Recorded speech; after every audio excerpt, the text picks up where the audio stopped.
ladies and gentlemen. Welcome back to These Go to 11. Once again, I'm Nathan Bell. Joining me as always, Zach Bartles. Zach, what's going down, man? I'm down with the one who is known as the son of the G to the O to the D, never done. Nice. Bringing back some old DC talk, huh? Actually, that goes even back further than that, doesn't it? Wasn't that like a Doobie Brothers song? Yeah, it was not that rap breakdown in the middle. That was pure Toby McKeon before he lost the Kean. Nice. I know all old DC talk by heart, and you can ask my wife. I will often randomly break into some really cheesy old, like when he used to do the random high syllable. Right. You know, some rappers boast, some are making me ill. Yeah, that's nice. Dude, that's money. That is money. Do you have any of that stuff floating around? Tapes, perhaps, or CD? Oh yeah, I've got that one. What was that one called? I want to say I keep thinking. Get Last, dude. Get Last. That was a great album. Yep. That before that was New Thang, and the one before that was a self-titled debut. Yep. Where Kevin Max was still Kevin Smith, and he was playing the keyboards. Yes. Dude, I got introduced to not only DC Talk, but also PID, ETW, and Transformation Crusade on a sampler tape that my mom bought me in like 1989 called, are you ready for this? Rap, ... Straight from the Streets. Oh, dude. And there was this whole section, and this is, if we're talking about selling out, this might be a great segue, because there was this whole section in which they were interviewing Toby McKeon, and he was talking about, this is Toby from DC Talk, and he couldn't quite figure out how the urban accent was supposed to sound, so it was a little bit like gangster, not gangsta. Right. But he said this whole thing about how he thought Christianity was down, and he thought it was the thing to do, not like you have to be some kind of freak or something, because Christianity shouldn't be seen as whack or ill. And then 3 or 4 years later, boom, Jesus Freak comes out. Now you do think we have to be, which by the way, in my book, best song of all time, Jesus Freak. Nice. Right? If someone turned that up, would you ever consider turning it down? Oh, no. Never. No, never. Yeah, I was thinking back, that's around the time I had that cassette tape. I had, now I know this came out before that, but this was around the same time I bought a bunch of cassette tapes together. Michael W. Smith's Eye to Eye. You remember that one? I'm looking at the CD right now. Dude. I've got it in my CD rack here at my church. Nice. It's got got Hand of Providence. It's got Secret Ambition. Yes. It's got Ashton, which is a song based on Frank Peretti's Piercing the Darkness and This Present Darkness. Yep. Dude, that is a freaking, I would call that a classic. That's a gold standard for Christian music. Yeah. I spent an entire summer on a mission trip doing a play or a little skit to Ashton. The entire summer we were doing. There demons? Yeah. There were demons. There was. I played Satan the entire time throughout that skit. Yeah, that tracks, man. That tracks. I can see that. Let's see what else. Stephen Curtis Chapman's Great Adventure. Oh, that's a good one. It starts with that overture. It's like I have the VHS tape of the behind the scenes and all the videos. Oh, nice. Dude, Stephen Curtis Chapman is the most likable guy in the world. An evangelical. Yeah. I mean, do you ever look at his Mullet Thursdays or Mullet Mondays or whatever he does? How could anyone not like Stephen Curtis Chapman? And his music is amazing. He did this song for the Apostle, which is my favorite movie in the world. Nice. And it was I will not go I will not go out quiet. I will not go quietly. Yeah. And it is one of the best songs I have ever heard. And I remember watching that and going, okay, this doesn't sound like a mainstream movie. It's religious themes, but it's it's Robert Duvall. It's whoever, Columbia Pictures or something. And I am there are a few people that I would be pleased from all of CCM to kind of float it out there and be like, okay, world, here's a representative of what we're like. Oh, yeah. Stephen Curtis Chapman any day. I mean, with, it's got to be true hip hop number notwithstanding.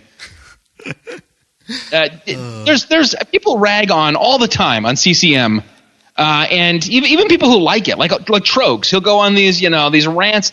I'm like, it's not that bad. Right. All music from the 80s and early 90s was a little embarrassing. Right. I feel like Christian music had a lot of really good stuff going on. Yeah. Yeah. Oh, I agree. I mean, that's the stuff that I still love going back and listening to is from that time period. And I mean, even getting into like that, like that mid 90s, like where you started having all the, what was the secular? Was it the secular was Now or Wow? The secular was Now, right? And then the secular was Wow. No, the secular was Now. That's what I call music. Yeah, and then the Christian came out one with was Wow. Yeah, yeah. And I mean that was pretty cool because some of the early Wow stuff actually put on a compilation of all that really good music that I still enjoy going back and listening to.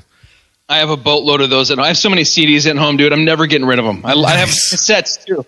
I'm a physical media guy. I don't want to have to stream it. I don't want to need an internet connection or use data on my phone. Dude, what's your favorite of all time?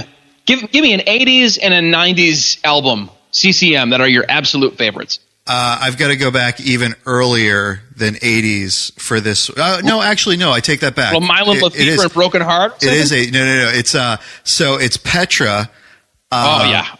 And it's one of these two. It's either The Rock Cries Out, which is again, it's kind of a compilation of some of their best ones from a bunch of different ones, or it's Petrified, which is another one that has like a compilation of it. It has, This Means War. It has the Color Song. Mm-hmm. It has All Fired Up. So it's got what's the other one in between there? The Power one. What is it with the windmills on the cover? Oh yeah, that was Unseen Power. Yes. Unseen Power. Yep. So that was another one. So I think one of those two, and then I think again looking. Early 90s would be The Great Adventure, Stephen Curtis Chapman.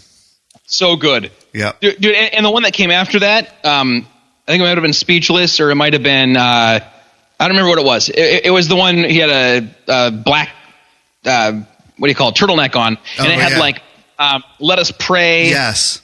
And dude, that guy was just an amazing song factory. Yeah. And here's my question. Why is Journey and Styx and Scorpion nostalgic, but Petra is embarrassing? It doesn't make any sense. Yeah. Petra was amazing. Yeah. Well, and it's so funny too, because when you listen to a lot of Petra's songs, most of them come directly from scripture. Yeah.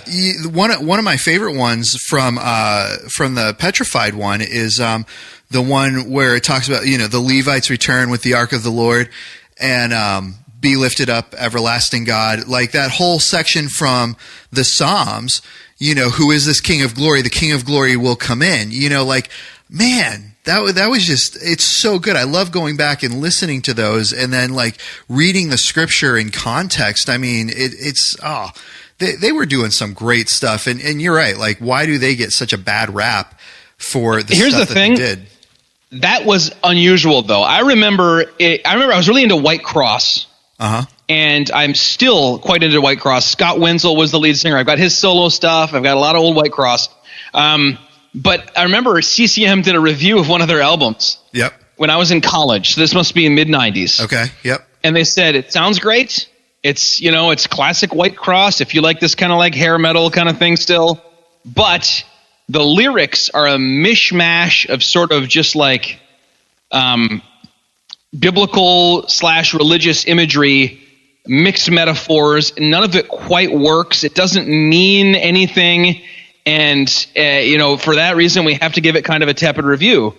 And there was an awful lot of that, especially when you get into the mid-90s where like Nirvana and Pearl Jam and stuff were doing that just, with word salad in their songs anyway. Right.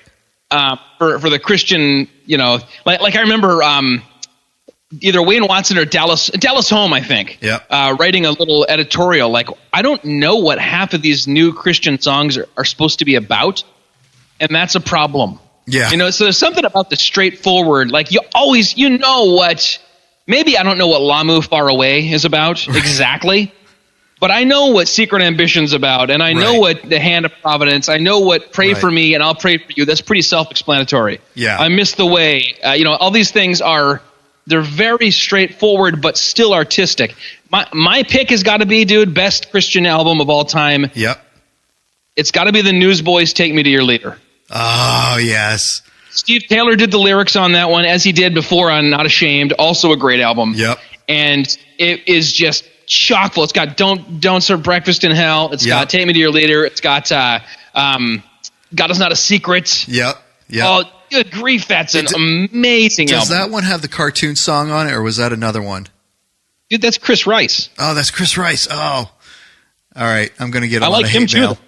Uh-oh, yes. How dare you, sir. I know, right? KJ52 also had a cartoon song. Nice. Dude, another one of my favorite artists from like that time period, Rich Mullins. Rich Mullins is in a category of his own, Oh, right? Yeah. Oh, just Stands out. so He's not even good for what it was or good for when it was. It's just good. Yeah. Yeah. All time, just solid songs and, Top 3 Rich Mullins songs, dude. All right. Top 3.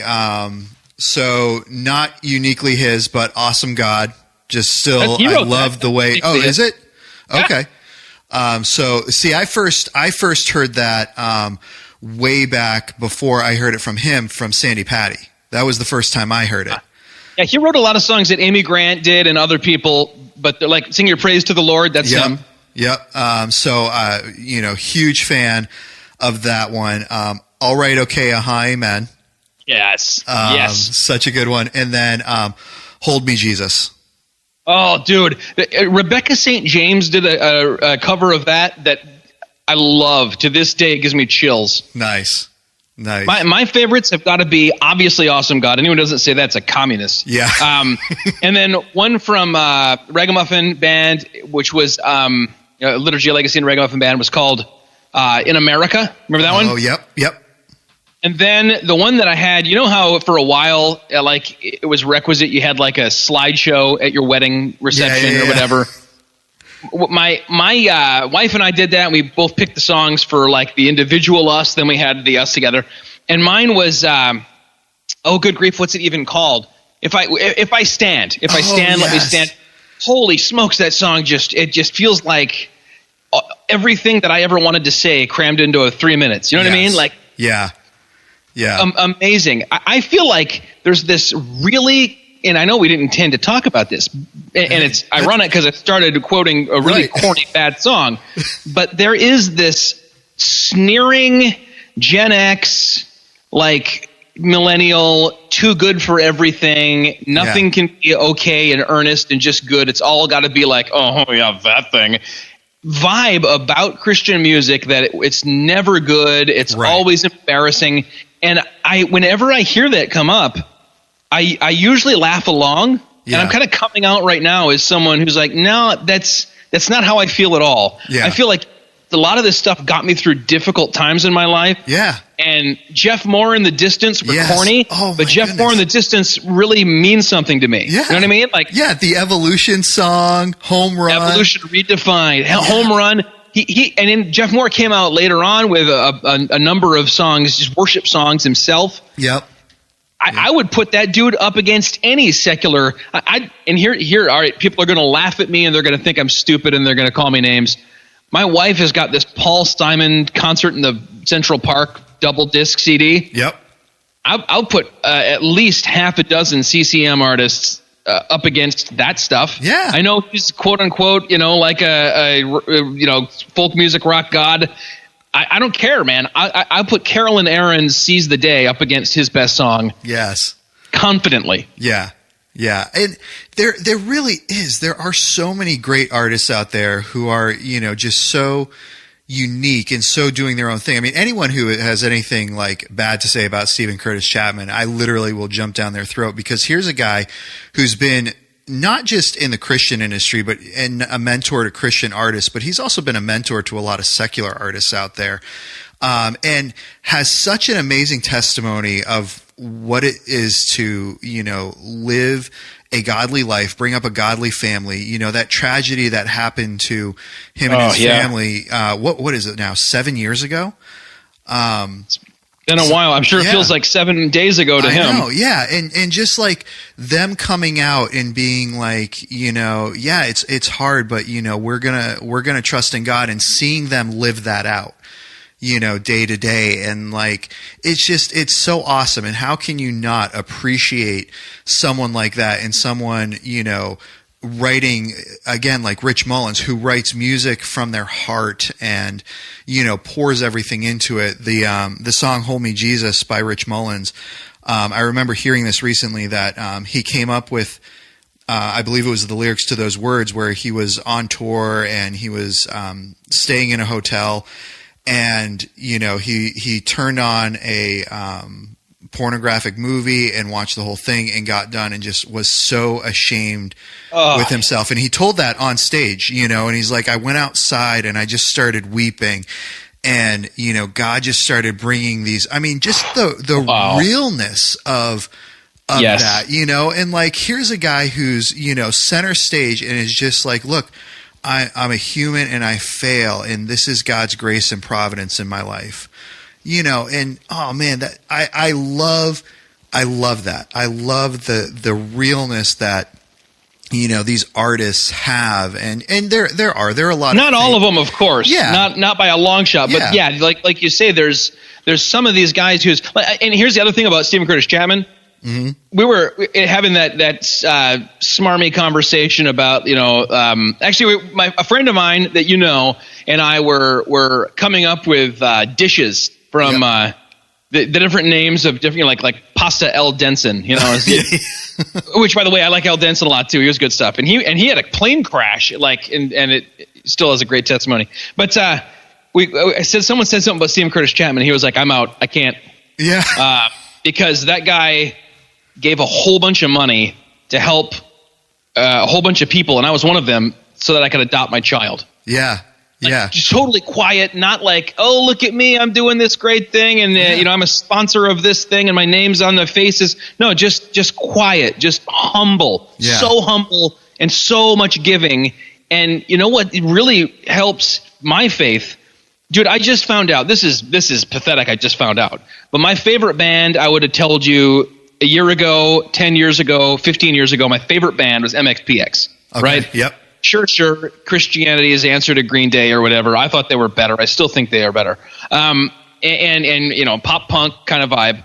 I found out, like so many others, they're no longer calling themselves Christians. They don't have any, you know, they kind of scoff at that time in their lives. They think the whole thing was kind of dumb, and you know, and you know, every time it's the same to hear that kind of thing. The same horrible feeling inside as when I bump into somebody that I knew from youth group or whatever, or church, and they've walked away from their faith. Yeah. And it's good for my soul to look decades after I first started listening to, you know, Tuesday's Child or whatever, these really old mullet era Steven Curtis Chapman things we used to play, me and my dad in the car. And this guy's still every day, you know, going to the cross. He's still loves Jesus. He hasn't let his success drag him away. He's so genuine, and it's a nice reminder that there's not just a whole bunch of false converts and hypocrites around us. There are people for whom this isn't a shtick. Yeah, this is who they are. Yeah, and that gets me strength, man, to keep going myself. Yeah. Yeah, no, I completely agree. And I mean, the fact of the matter is, it's so funny how people, you know, and again, it's, I don't know a lot of, you know, unbelievers who are listening to Christian music out there. And so they're not generally mocking Christian music or anything like that. But, you know, it's usually believers getting down on Christian music. And I scratch my head and I'm like, but like a lot of the bands you listen to are poppy bands too. And, you know, like their music sounds, you know, their music are in the top charts for the secular radio stations and all this stuff. Like, you know, and so it's so funny how at times there's like a double standard in between Christian music and non-Christian music. And it's like, yeah, this is in the top, you know, 10 charts for Christian music, but the guy you like is in the top 10 charts for secular music all the time. Well, that's because he's good. It's like, well, yeah. No, it's they're because, both corny. They're both 4 chords. They're both the same kind of hook. Yeah. Yeah. Yeah. And I think the thing at the end of the day is, like, for me, I separate music, and I think for whatever reason, believers have a hard time doing that, where, yeah, I think a lot of worship music is the same. And it's for that reason that I'm not generally a huge fan of modern worship songs. But even looking beyond modern worship songs, like, you have the Gettys who are out there putting out so much good, rich theological music. And there's a lot of that stuff going on. And, we talk a lot about, a big, roided out pastor down in North Carolina in his church and the things that are going on there. But good music comes out of there. That's for sure. It does. And his name is on half of it. He's in the sessions coming up with the lyrics and stuff. Yeah. It's so easy for me, and I'm sure for you, but to just fall into the standard, like, sit back on my high horse and scoff at everything that's mainstream, even though I'm super mainstream. Right. I that's the hypocrisy. Yeah. And anyone who's like, oh, I can't stand Christian music. What do you like? Mumford and Sons? Right. Okay, dude, shut up. Because if I play for you the latest For King and Country CD and the latest Mumford and Sons CD, you're gonna think that the latter copied the former. You know what I mean? Like, right. And didn't quite get there. Like, yeah. There is a pass given to even like Taylor Swift. God bless her. I actually think she's just great. Right. I don't have any of her albums, but whenever I hear the music, I enjoy it secretly and quietly. Or I sing these songs to my son to make him get really angry. But, like, why is that? That's considered, like, sure, it's mainstream. It's not high art or anything, but it's the best of what it is. Right. And yet, yeah, I mean, like, I don't think there is a ton of great CCM right now. Mm-hmm. Like, I really don't. I don't know. I mean, there's Andrew Peterson and stuff. That's not the poppy stuff. That's not the there's not a Michael Card didn't pass the baton to anybody. You know what I mean? Right.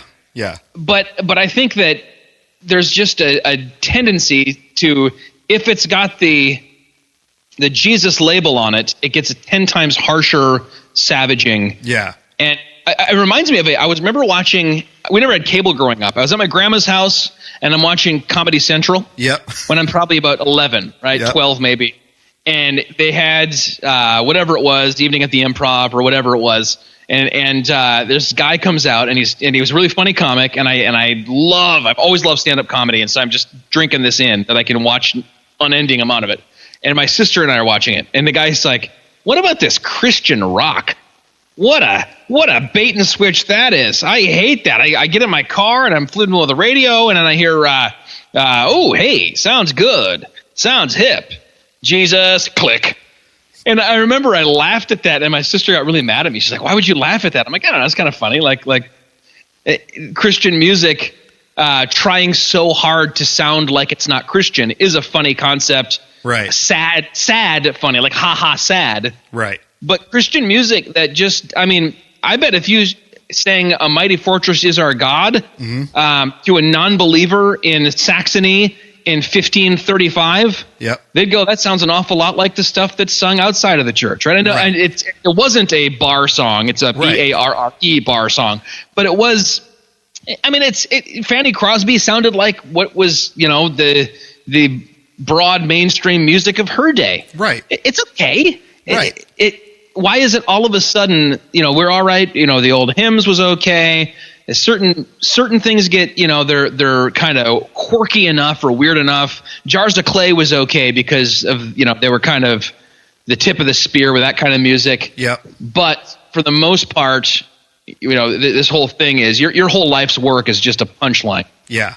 Yeah. Well, and it's so interesting, you bring up like Jars of Clay and, I think back to like POD and Skillet and a lot of there's so many mainstream bands that come and go. And it's fascinating to me how so many of them like, blip up on the radar and Christians all flock to it and they're like, oh yeah, this is going to be the next big thing and blah, blah, blah, blah, blah. And then, how many years later and, they're off. And I still enjoy listening to a lot of those things and a lot of the music that they put out, but it's like, they're not really around like they were at that point doing anything. But again, go back to like Michael W. Smith, Stephen Curtis Chapman, a lot of those big names, that started early on and have made this kind of slow, steady career at just, honoring God with their music, and again, like we could have a whole discussion on, something being, Christian music or something that's written by a Christian and, but at the end of the day, it's like these people are doing things that they love and they're putting out entertainment for Christians that we can enjoy. And really at the end of the day, it's something, hey, I don't have to worry about, if I'm listening to Toby Mac, I don't have to worry about what lyrics are on, if I'm going to be playing it for my students or something like that, or if I'm going to be listening to it in my classroom. I know it's something that I don't have to, be concerned. Oh, what's popping up, And I think be aware, dude. By the way, I sorry to interrupt, but just so you know, John Rubin's latest, couple of swears in it, couple of minor swears, BS. He says BS a couple times. And there's always that little march too toward a little edgier and a little, whatever. I still put it on in my car, and I said to my son, "This has got this word in it. I don't want to hear it out of your mouth." Right. But I feel like it's still worth having this album, and we've always both been huge John Rubin fans. Right. Well, and I think that's the thing too is there's a difference of which is interesting because I think we were going to have a discussion on that too, but kind of going in a different direction.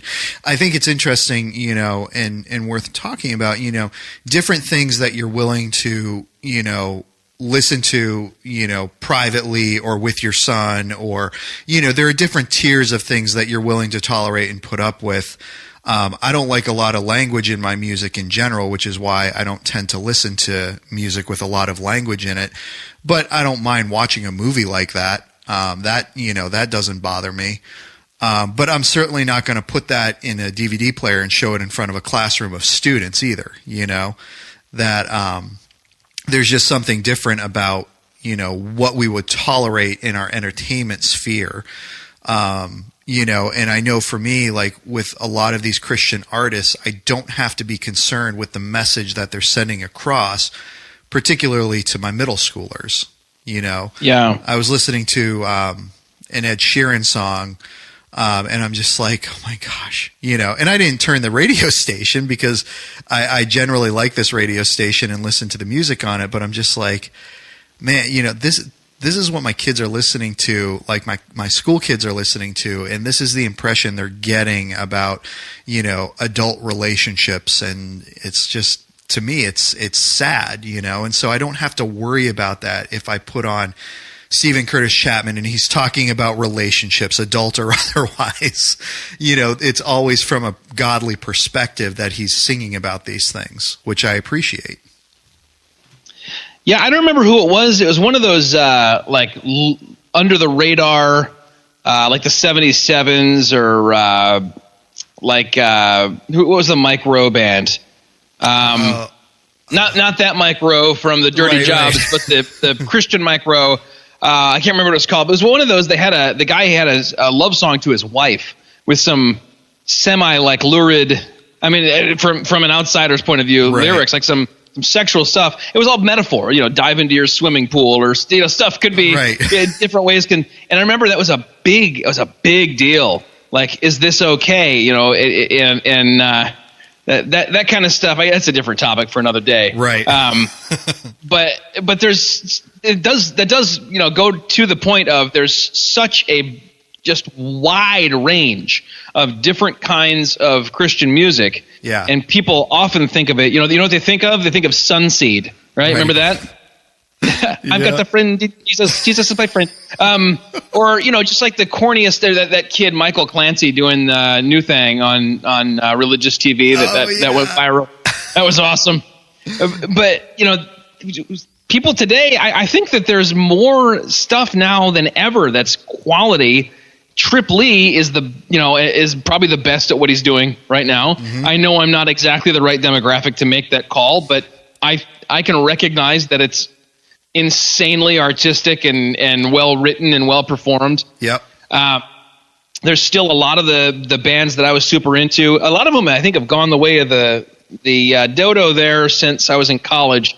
But Plank Eye, ever listen to Plank Eye? No. They were such a great alternative rock band that any time I played that in my car and there was somebody who was, not into Christian music, as an unbeliever or whatever, in my car, they'd be like, holy cow, who is this? And there were Tooth and Nail records, it was real edgy stuff. This was new. It was just early in the Tooth and Nail, but they were just, it was an indie label. They were snatching up people who already had albums and stuff. And I probably 20 people, no exaggeration, over the course of 5 years, either bought that album or asked me to tape it for them, because it was back then when you would tape things. And you listen to it the first couple times through, you're just listening to how good the music is. It's not tons of, Jesus this, salvation that. Right. But as you listen to the words and get to know the songs, they all had not just quote unquote spiritual, but very biblical emphases. Yeah. And they were about, loss and struggle and they pointed you to the cross, every one of them. Yeah. And I remember thinking, like, we've really reached a point. This is 23 years ago, probably 22 years ago, when I was a freshman in college. We really reached a point now where Christian music has come out of that, that prison it was in. Yeah. When all there was glad and, whatever, White Heart, and stuff, to a point where it's really leading the way. Like the Supertones were one of the early first wave of ska. There was only one wave because it went away right away. Right. But, like there was so much of that innovative stuff. Yeah. And then I felt like, I remember in like the early aughties, like, oh, we kind of pulled back and we're no longer innovating. Yeah. Tooth and Nail and all those other record labels went kind of corporate or disappeared. Yep. And we're back to Forefront and Star Song and the big, excuse me, the big, I'm dying over here, FYI. The big 4 or 5, all of whom not for another 20 minutes. Don't die for another 20 minutes. They all became kind of sub labels or imprints of big secular, Virgin Records or whoever. Right. I feel like that kind of was when they were like, okay, get back in your box and do your little corny thing. Right. And we don't want to take any. We just use the formula. Yeah. Now, actually, that's a great segue into kind of what I had texted you about and wanted to talk to you about. Selling out, like artists selling out and things like that. I have conversations with different people, whether, artistically in terms of drawing or artistically in terms of music and different things. You've, written several books. And so, that's a form of artistry, being able to communicate a story to someone. And so I come across this concept of selling out constantly. And I don't know, like I've begun to really rethink my definition of what it means to sell out, because I was thinking about this in terms of, I have a friend, who's, in a, pretty well-known, band in, Christian radio. And, I was talking with him and he was kind of like, we all know who it is. It's Greg. No. But we were talking and he was like, yeah, he plays electric guitar and he's like, yeah, it's kind of cool. We tour around, and I mean, by no stretch of the imagination, has this person and this band reached the level of like, superstardom where they're making tons of money. They're still, for all intents and purposes, it's like, they have to supplement their music income with other income. And I get, and he's struggling because he's like, I'm frustrated with it and all that stuff. And I'm like, yeah, I mean, I kind of get that. But at the end of the day, aren't you still doing what you really want to do? I mean, you're in a band and you're playing instruments. Like, I mean, don't you just enjoy, playing your instrument? And it's like, yeah, I do, but like, I don't know, I just feel like such a sellout because I'm not really doing what I want to do with it. And it's like, yeah, but don't you kind of have to do the things that they tell you to do in the industry in order to get to the point where you can be one of these big name players? I mean, I guarantee you, at this point, when Steven Curtis Chapman walks into, his agent and is like, I have a song, they're putting that song out. There isn't any of this like, oh, well, let's change this, let's do this, because at the end of the day, he could just go and put it out on his own.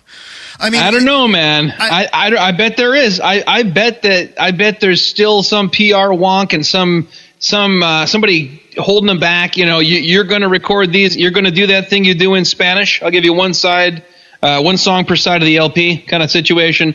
But I mean, I get where you're coming from. The selling out, you're saying maybe is a means to an end, so you get to a point where you don't have to. Like how Dave Ramsey says, live like no one else right now, so later you can live like no one else. Nice Dave Ramsey reference. Yeah. Yeah, I think, I think there's a point where it's like, and again, like I think you're always, because unless you have your own record label and you're putting out your own music, you still work for someone.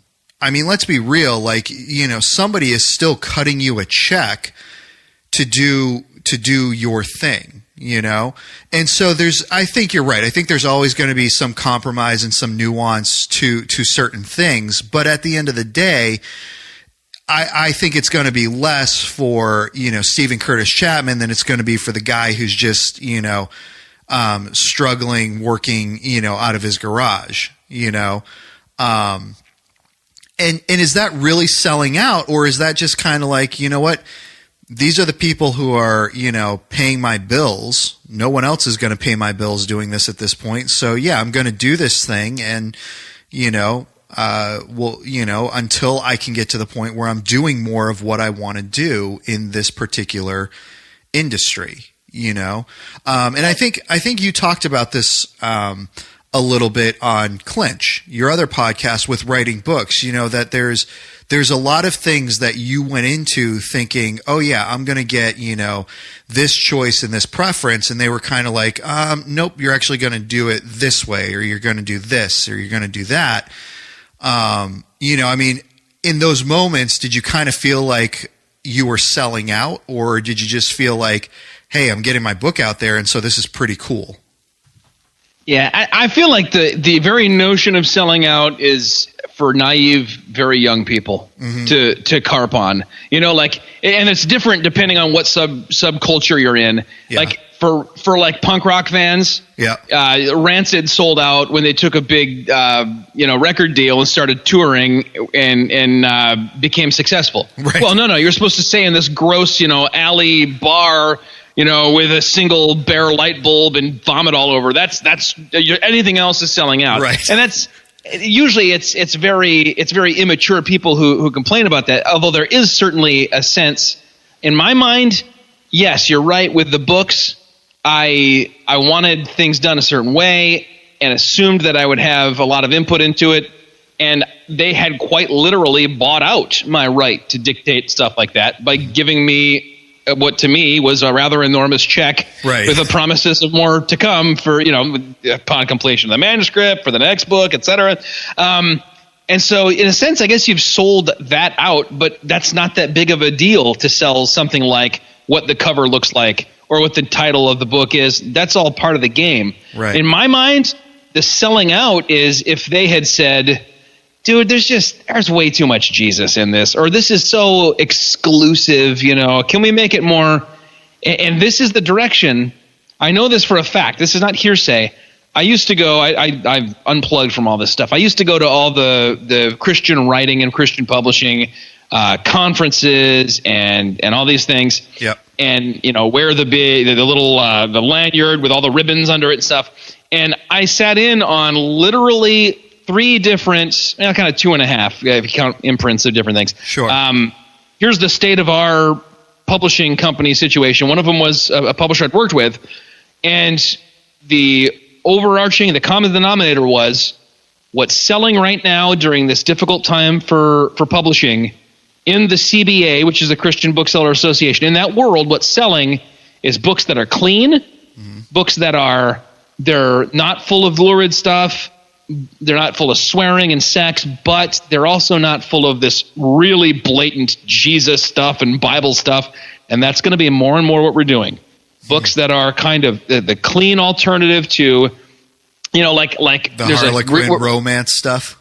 Yeah, right. In fact, Harlequin even has a sub-branch called Love Inspired. It's Christian, and it's not Christian. It's just not full of sex and that kind of thing.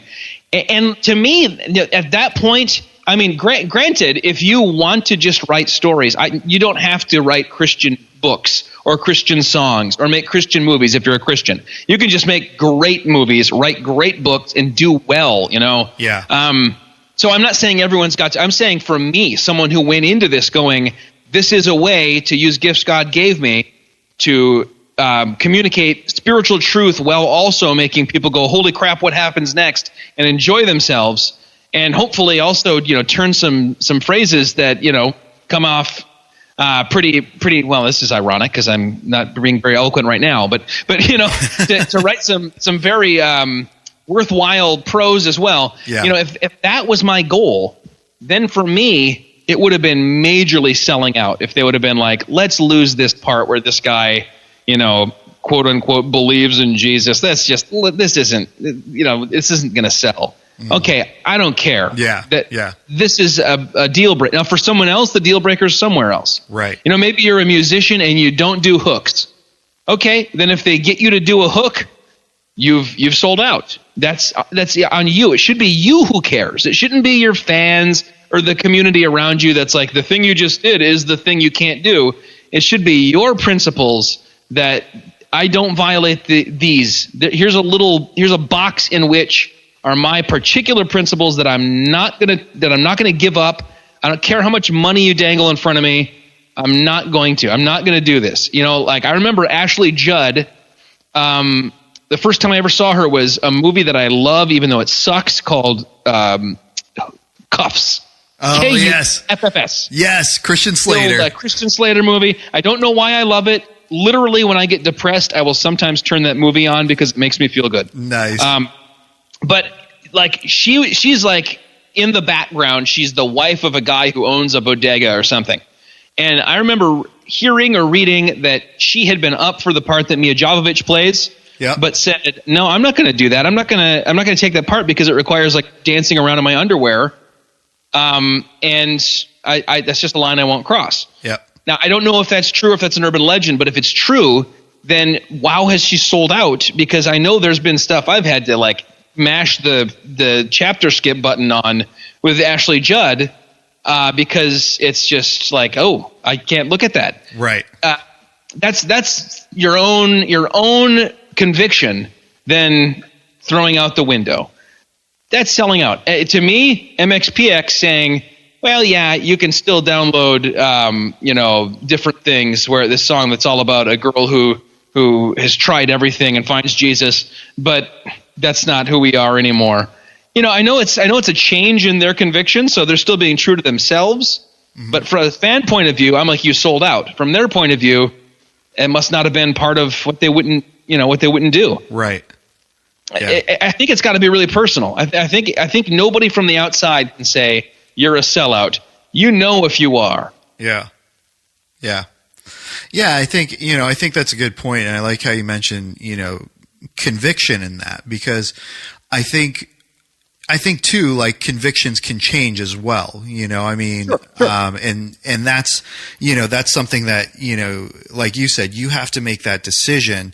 I was, in this conversation, I was a different conversation. I was talking to another friend of mine, and we were talking about the book that I wrote, and I had sent it into some publishers and got some feedback on things that I could change. And, I was like, just kind of wavering back and forth if they were things that I wanted to change, because the question was, did I want to tell and write a story that was overtly Christian? And the way I view the story that I wrote was more a kind of supposal, to quote C.S. Lewis. Suppose these things happen and this, and this.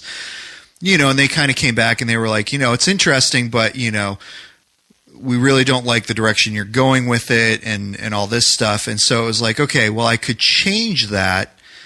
And, my friend kind of was, harassing me a little bit, like, well, you wrote the story, so aren't you selling out if you do that? And I'm like, no, because I want to write a good story. I'm not changing like the elements of, her being a Christian and things like that. I'm toning down some things that, and in all fairness, while I'm looking at it as a piece of fiction, they're looking at it like, well, what if people take these, things biblically out of context? And I'm like, I think that's a fair argument, it's kind of like you look at Frank Peretti's stuff and it's like, it's a fun story. And if you take it as a piece of fiction, it's fun to read. But how many people look at his work and they, look at it like it's the second gospel of Luke or something like that, and so I think that's, I was like, I think it's a fair point, and I don't think I'm selling out by making changes that they're suggesting I make based on what I hope is their experience with, similar stories and things like that, and I think that's where people have to make their decision on where they're going to hold the line. Is this something that's compromising the integrity of what I want to see, or is this, no, I don't. I think I can still write a good story. I think I can still play good music. I think I can still do the things that I want to do in this kind of artistic venue and still, say I'm being true to myself and what I want to convey is still coming across in those things. Yeah, and Christians are really the worst at identifying when someone has sold out. Yeah. I really think, most Christian storytelling, whether it's a book or especially if it's a movie, probably could use someone saying, here's how you can tone it down. Right. Not meaning take out the themes, but make it less obvious, blatant, in your face. Right. Like a moving Bible tract. Yeah. And I just got a fan letter yesterday that I loved reading, that they had read Playing Saint, much my favorite book that I've written. And that what they appreciated about it was that there was a lot of spiritual stuff in it, but not like easy, neat, I got saved, I cut my hair, I put on a suit, and Right. But a lot of Christians, like, if it gets more real and less like fairyland Christianity, that seems like they're selling out. I even remember I was at Creation 93, right? Yep. DC Talk is on the stage. I think this is Free at Last era. Free at Last, by the way, was the first CD I ever got. I got it for Christmas along with a Sony Discman. Nice. I was like all I got for Christmas that year, and I was very happy. The Sony Discman was probably incredibly expensive and made out of pure titanium or something, so that it didn't even have a skip track on it, did it? Yeah, no, it had no ESP or whatever that was called, Road, remember? And I actually plugged it in with cables to like a ghetto blaster, and that's how I would play music, not through headphones. But we're at this concert, and Toby says, I'm not going to do the accent, because even though he's white, it would sound racist. Toby says that we've been getting calls and contacts from people about opportunities for us to take our music and put it on the radio, secular radio. And there is spontaneous booing from 40,000 people. And back then, I'm 13. I'm going, what the heck? Why wouldn't we want this out there? And a lot of people... and there's a few cheers and there's a lot of boos, and then he was ready for this. He just defuses the whole situation by saying, but if we cross over, we're going to take, can you guess? The crossover, which is kind of clever. Yeah. And at the end of the day, 3 or 4 of their songs did get played on secular radio. I think some on Jesus Freak did. And none of them were their best songs, and none of them, they were all like Stripers Honestly, where they could be about something else. They were vague. Yeah, they could be, So Just Between You and Me was one that got played on secular radio. I remember that, It's just about making up and not being mad at each other. Let's get together. It was like the second worst song on the whole album. Yeah. But once in a while you get, I mean, like Flood, right? That was everywhere. Yeah, that was huge. Yeah. Well, even made it on movie. Was it called the same thing? Flood? Flood. Yeah. Christian Slater. Yeah, Christian Slater, Morgan Freeman. Yeah. That was a real turd of a movie. I like that one too, though. But I remember being in '96 in my car, and Flood came on. I was like, I've had enough of this song. So I hit my next preset. So I went from like the Christian radio station to the local, it was 97.9 GRD, alternative rock. Flood's on. I switched to the next one, which is Top 40. Flood's on. 3 stations in a row.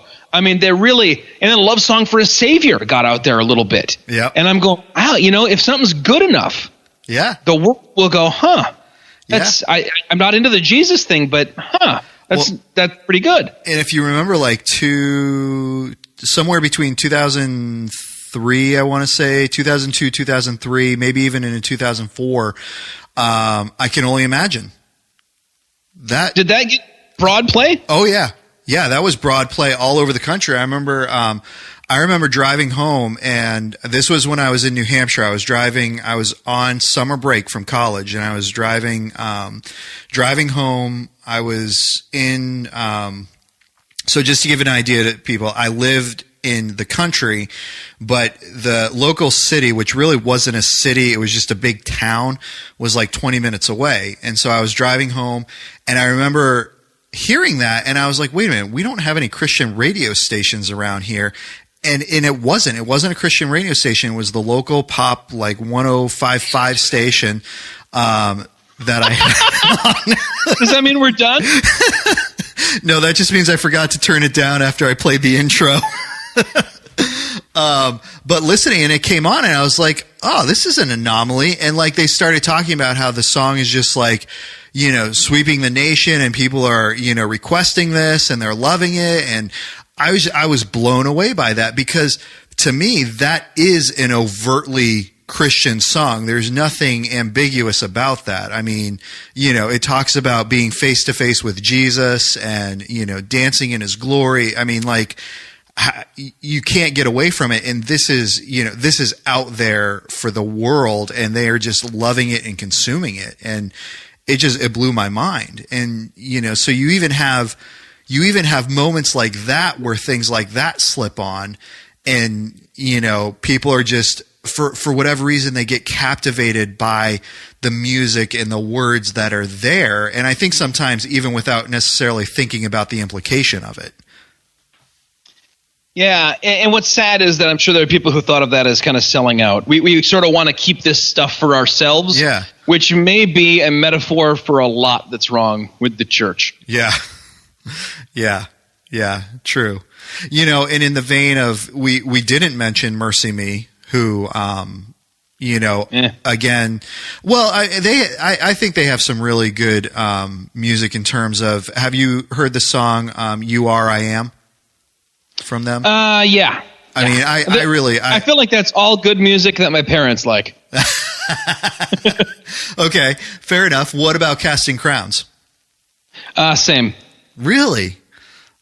I might like it if I heard. I don't know. A lot of that stuff came out at a time when I was just my life was too full for me to like anything new, and I don't know. A lot of anything that sounds sort of Mac Powell-y.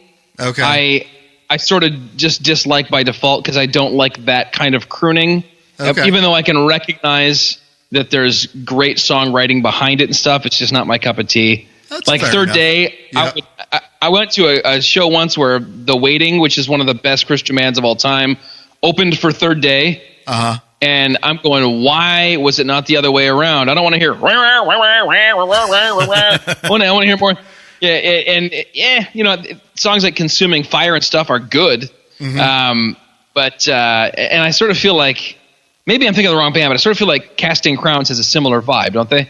Yeah, no, I think that's fair. And If We Are the Body, do they do that one? That's a pretty good song. Yep, We Are the Body. Do they do the one where it's Praise You in the Storm? Yep.